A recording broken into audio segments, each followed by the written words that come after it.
le handicap n'est pas son combat politique principal. Mais dans sa vie de tous les jours, elle sait de quoi elle parle. Ministre déléguée des PME, du commerce, de l'artisanat et du tourisme, Olivia Grégoire est une femme discrète, qui ne parle que très rarement de sa vie privée dans les médias. Mais si est au détour d'un bilan sur les Jeux Olympiques de Paris 2024 qu'elle s'est livrée sur ce sujet qu'elle connaît par cœur dans Paris Match ce jeudi 7 septembre 2023. Depuis son arrivée en politique, d'abord comme députée en 2017, puis dans le gouvernement à partir de 2020, Olivia Grégoire fait partie des figures qui montent, discrète, elle passe de poste en poste, elle a été secrétaire d'État puis porte-parole du gouvernement, sans faire trop d'éclaboussures et se concentre sur son travail. Et alors qu'elle est aujourd'hui nommée à la tête des PME, du commerce, de l'artisanat et du tourisme, un gros défi s'avance pour la maman d'une petite fille, les Jeux Olympiques de Paris, dans 11 mois, pendant lesquels elle devra gérer l'arrivée de milliers de touristes. Et outre les hôtels et les commerces, cela inclut un sujet qu'elle connaît par cœur, l'accessibilité de la capitale, et d'autres villes hôtes, aux personnes handicapées.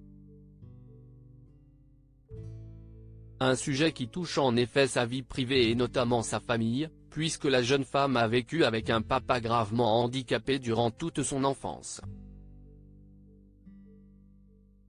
Et le rappel, cette semaine dans les colonnes de Paris Match, j'ai passé 20 ans à pousser le fauteuil de mon père dans Paris.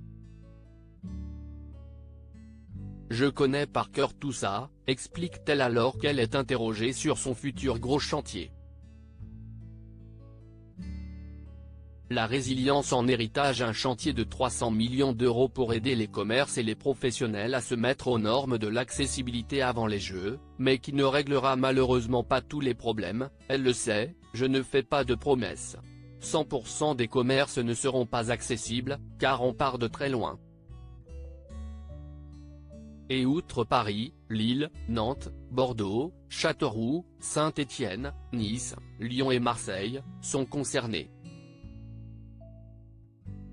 Mais si elle relie aujourd'hui son expérience personnelle à son métier, Olivia Grégoire n'aborde que très peu l'accident de moto qui a rendu son père polytraumatisé alors qu'elle n'avait que 7 ans.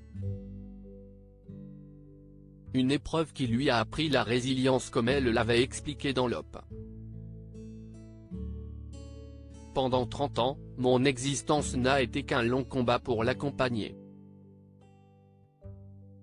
Partager cet enfer avec mon papa m'a appris le prix des choses, avait également confié l'ex-compagne de Manuel Valls dans les colonnes de l'Express.